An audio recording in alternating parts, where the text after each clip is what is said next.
សម្រាប់បងតែជនដែលគាត់ចង់បានជាប្រភេទអវ៉ាន់ស្អាតតម្លៃ5លានជាងបងមកជ្រើសរើសជាមួយនឹងប្រភេទឈុតនេះបានបងតាគ្នាចំពោះឈុតនេះម៉ាស៊ីនគឺនៅស្អាត95%តែម្ដងនៅថ្មីស្អាត95%តែម្ដងហើយចំពោះតម្លៃវិញគឺត្រឹមតែ5លានជាងទេសម្រាប់ឈុតនេះបងតាគ្នាអញ្ចឹងបើសិនជាបងតែជនដែលគាត់មានតម្រូវការត្រូវការជាប្រភេទអវ៉ាន់មួយទឹកតម្លៃ5លានជាងបងមកជ្រើសរើសជាមួយនឹងប្រភេទឈុតនេះបានចំពោះម៉ាស៊ីនវិញ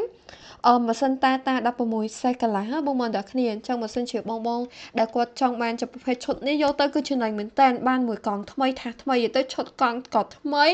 ម៉ាស៊ីនក៏នៅថ្មីស្អាត95%តែម្ដងអញ្ចឹងបើសិនជាបងតែជនតែគាត់មានតម្រូវការត្រូវការជាប្រភេទអវ៉ាន់ថ្មីស្អាតតម្លៃធូរបងមកជ្រើសរើសជាមួយនឹងឈុតតាផ្លូវ16សេះកន្លះនេះបានធានាតម្លៃជូនតែម្ដងថាតម្លៃពិសេសបងយកទៅឈុតនេះគឺចំណេញហ្មងម៉ាស៊ីនក៏នៅស្អាត95%បងយកទៅកង់ហើយចំពោះកង់វិញក៏នៅស្អាតដូចគ្នាបងអញ្ចឹងបើសិនជាបងដែលគាត់ត្រូវការរួចរាល់ឡើងតើអវ៉ាន់យើងនៅមាននៅក្នុងស្តុកស្រាប់បង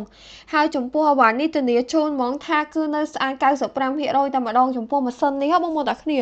នៅថ្មីហ្មងបងហើយប្រភេទប៉ុងវិញក៏ប៉ុងសេរីខ្ពស់ដែរនិយាយទៅបងយកទៅគឺចំណេញមែនតើតម្លៃត្រឹមតែ5លានជាងទេអញ្ចឹងបើសិនជាបងមានតម្រូវការអាចធ្វើការតាក់ទងមកកាន់ហាង6លីមនឹងខ្ញុំបានដែលទីតាំងហាងរបស់យើងគឺស្ថិតនៅខេត្តបាត់ដំបងនៅជិតនឹងរង្វង់មួយរំសាយសក់ឬមួយក៏បងឆាតចូលទៅក្នុង Facebook Page នេះបានអរគុណបងជម្រាបលា